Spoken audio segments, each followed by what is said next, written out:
안녕하십니까. 10월 22일 화요일입니다. 오늘 말씀은 레위기 25장 13절에서 22절까지 말씀입니다. 제가 읽겠습니다. 이 희년에는 너희가 각기 자기의 소유주로 돌아갈지라. 내 이웃에게 팔든지 내 이웃의 손에서 사거든 너희 각 사람은 그의 형제를 속이지 말라. 그 희년 후의 연수를 따라서 너는 이웃에게 살 것이요 그도 소출을 얻을 연수를 따라서 내게 팔 것인즉 연수가 많으면 너는 그것의 값을 많이 매기고 연수가 적으면 너는 그것의 값을 적게 매길지니 곧 그가 소출의 다소를 따라서 내게 팔 것이라. 너희 각 사람은 자기 이웃을 속이지 말고 내 하나님을 경외하라. 나는 너희의 하나님 여호와이니라. 너희는 내 규례를 행하여 내 법도를 지켜 행하라. 그리하면 너희가 그 땅에 안전하게 거주할 것이라. 땅은 그것의 열매를 내리니 너희가 배불리 먹고 거기에 안전하게 거주하리라.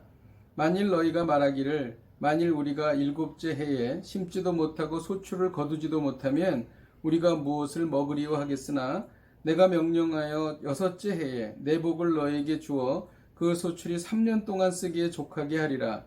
너희가 여덟째 해에는 파종하려니와 묵은 소출을 먹을 것이며 아홉째 해에 그 땅에 소출이 들어오기까지 너희는 묵은 것을 먹으리라. 아멘.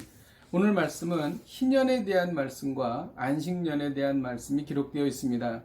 먼저 안식년에 대해서 기록되어 있는 말씀을 보게 되면 하나님께서 명령하신 대로 믿고 믿음으로 안식하고 6년 동안은 농사를 짓지만 7년째 해에는 아무것도 하지 않는 그런 안식년을 갖게 되면 하나님께서 복을 주신다는 것입니다.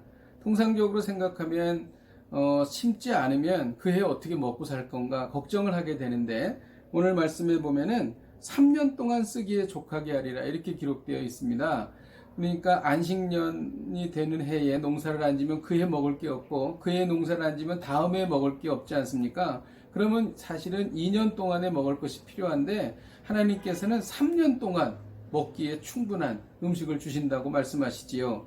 결국 우리가 믿음으로 안식하면 하나님께서 충분하게 우리에게 베풀어 주신다는 것입니다. 오늘 말씀의 첫 번째는 희년에 대한 것이었는데요. 희년에 대해서 하나님께서 우리에게 말씀하시는 것은 14절에 보면 각 사람은 그의 형제를 속이지 말라고 기록하고 있습니다. 희년이 되기 전에 다른 사람의 토지나 또 어떤 것을 샀을 때에 그것이 희년이 되게 되면 다시 돌려줘야 하거든요. 그런데 그것에 대해서 말하지 않고 다른 사람에게 자기 것인 것처럼 팔거나 그렇게 되면은 나중에 그것을 샀던 사람이 희년이 돼서 돌려줘야 되니까 손해를 보게 될 수가 있습니다. 그래서 그것을 물건을 팔 때에는 이것이 언제 희년이 돌아오는 것이니까 이것을 알고 거기에 맞게 가격을 산출해서 거래를 하라 그런 얘기입니다. 그러니까 말하지 않아서 다른 사람을 속이는 행동을 하지 말라 그런 얘기입니다. 저는 이 말씀을 통해서 저는 목회자이기 때문에 어디에 이사를 가거나 여행을 할 때에 다른 사람에게 제 신분을 이야기를 하게 되면 손해를 보는 경우가 있습니다.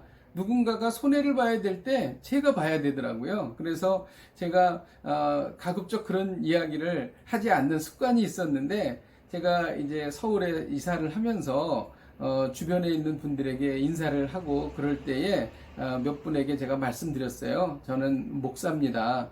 또 우리 그 교회 근처에 식당이나 또 아는 이렇게 지나가는 분들을 만날 때에도 제가 목사입니다 이렇게 말을 했습니다. 왜냐하면 전도하기 위해서 또 그런 것도 있는 것이지요. 또 제 자신 스스로가 더 이렇게 잘 생활하기 위함인 것도 있을 수 있겠습니다.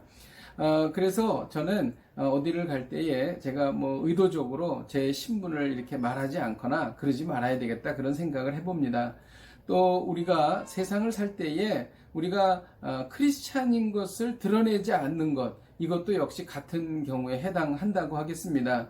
그래서 말하지 않음으로 인해서 다른 사람을 속이는 그런 행위를 하지 말라. 이것이 오늘 주시는 말씀이 되겠습니다. 제가 잠깐 기도하겠습니다. 하나님 아버지, 오늘 희년 때에 토지를 거래할 때에 말하지 않음으로 인하여 상대방을 속이지 말라고 하나님께서 말씀하셨습니다. 우리도 세상을 살아갈 때에 말로써 거짓말을 하고 다른 사람을 속이는 것뿐만이 아니라 내가 말하지 않으므로 다른 사람을 속이는 그런 행위를 하지 않도록 저희들을 인도하여 주시옵소서. 또 그러한 경우에 성령께서 지혜를 주셔서 지혜롭게 잘 정직하게 살아갈 수 있도록 은혜 베풀어 주옵소서. 예수님의 이름으로 기도하였습니다. 아멘. 할렐루야. 오늘도 말하지 않으므로 상대방을 속이지 않고 또 정직하게 경건하게 하루를 승리하시기를 주님의 이름으로 축복드립니다. 오늘도 승리하십시오. 화이팅!